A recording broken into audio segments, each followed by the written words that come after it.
Welcome back. If you're cruising to St. Thomas or just curious about what this stunning Caribbean port has to offer, you're in the right place. In this video, we're giving you a complete walkthrough of what to expect the moment you step off your ship. From the layout of the cruise port and how to get around, to tips on shopping, excursions, beach access, and how to avoid common tourist traps, we're covering it all. Whether it's your first time or you're returning, this guide will help you feel confident, prepared, and ready to make the most of your day. So stick around because you're going to want to see what's waiting just beyond the gangway.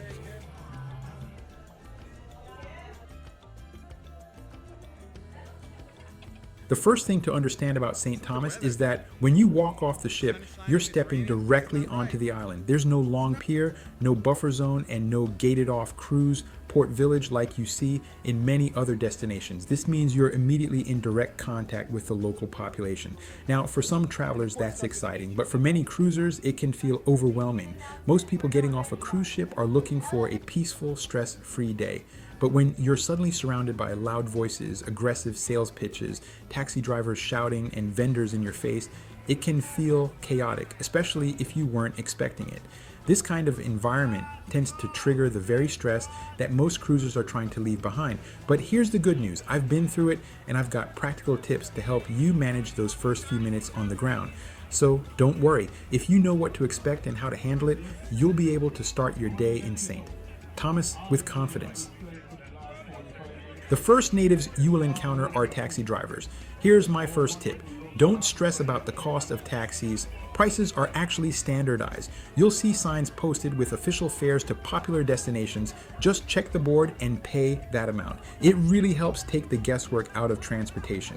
Tip number 2, always carry small bills to make exact change. If you hand over a large bill like a 20, there's no guarantee you'll get the correct change back or any change at all. Save yourself the hassle and bring small bills. And finally, let's talk about negotiation.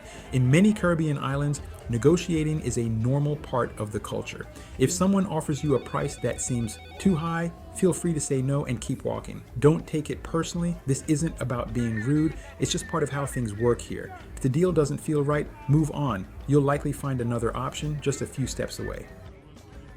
Once you step off the ship, you've got 2 great options. You can walk and explore the area on foot or take a taxi or island-style bus to go farther out. In this video, we'll explore both options so you can choose what's best for your day on the island. If you opt to take a bus, you'll notice that many are open air with no windows, and that's intentional. Most visitors actually prefer this setup because it allows you to fully enjoy the tropical breeze and take in the sights and sounds of the island. It's a more immersive, up-close way to experience the island.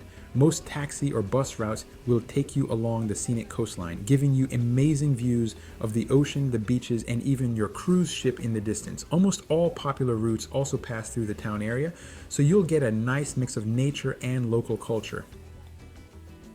The official language of St. Thomas, which is part of the U.S. Virgin Islands, is English, so communication is rarely an issue for cruisers arriving from the States. That said, you might also hear Virgin Islands Creole English, a local dialect that blends Caribbean rhythms with English roots. In addition, there are pockets of the population that speak Spanish or French, reflecting the island's diverse cultural influences. As for payment, US dollars are the official and widely accepted currency on the island. You won't need to exchange money. While some larger restaurants and stores may take credit cards, cash is still king, especially when it comes to taxi drivers and small vendors. And just a quick heads up, rideshare apps like Uber and Lyft are not available. If you're taking a taxi, look for the official vehicles. They're easy to spot with a dome light on top and TP on their license plates. While the bus prices are standardized, be prepared. Drivers will often try to upsell you on private tours or other packages that come with additional costs. That's a common practice, and it's totally okay to say no. From what I observed, most cruisers take a bus to explore other parts of the island, but about a third choose to walk the area surrounding the cruise port. So in this video, we'll take a closer look at what that nearby area has to offer. In St. Thomas, like the rest of the U.S. Virgin Islands, drivers operate on the left side of the road. This is unique because it's the only U.S. territory where that's the case. So when you're walking around, especially when crossing streets, stay alert and look both ways. The main industry in St. Thomas is tourism and hospitality, which drives the local economy and provides most of the employment. With tourism being so central, you'd expect to see a consistent police presence near the cruise port, but during my visit, I didn't see a single law enforcement officer, which honestly was surprising. That said, I never felt unsafe, not once. I actually found the people to be kind, respectful, and generally happy, which made walking around the area an easy and enjoyable experience. If you decide to walk around the area near the cruise port, the first thing you're going to come across is the shopping center. It's a lively spot with plenty of local vendors, souvenirs, and duty-free shops. The entire area is wheelchair accessible, making it easy for everyone to explore comfortably. One nice thing is that while you're browsing, you can often see your cruise ship in the background, reminding you exactly where you came from. When it comes to prices, they can vary quite a bit. Generally speaking, the further you walk away from the cruise port, the more likely you are to find better deals and bargains. So if you're looking to shop smart, it's worth taking a little extra time to explore beyond the immediate dockside area. There are quite a few dining options surrounding the cruise port, many of which serve authentic Caribbean-style meals. From fresh seafood to local specialties, you'll find a good variety to satisfy your appetite. I found the prices to be generally reasonable and the food itself tasted really good. Keep in mind, many of the dishes are catered to American taste buds. The chefs want you to enjoy your meal, so the flavors tend to be milder, not quite as hot, spicy, or intense as you might find in traditional recipes.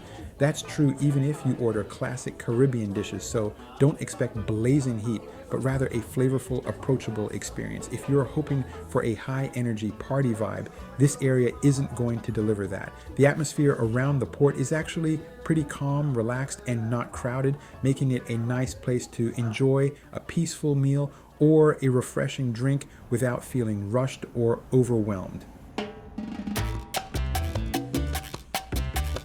The closest town to the St. Thomas cruise ports is Charlotte, Amalie, the capital of the U.S. Virgin Islands. This historic town was founded in the 1600s by the Danish, and its colonial architecture, narrow cobblestone streets, and colorful buildings still reflect that heritage today. It was named after a Danish queen and once served as a bustling center for pirates and merchants during the height of Caribbean trade.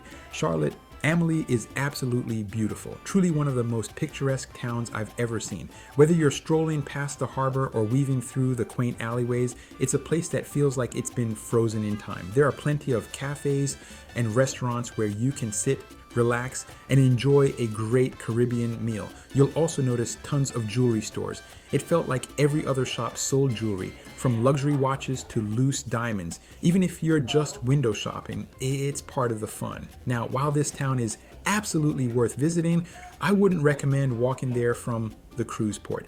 It's about a 30 to 40 minute walk depending on your pace, and that's under the hot sun and along some uneven areas without sidewalks.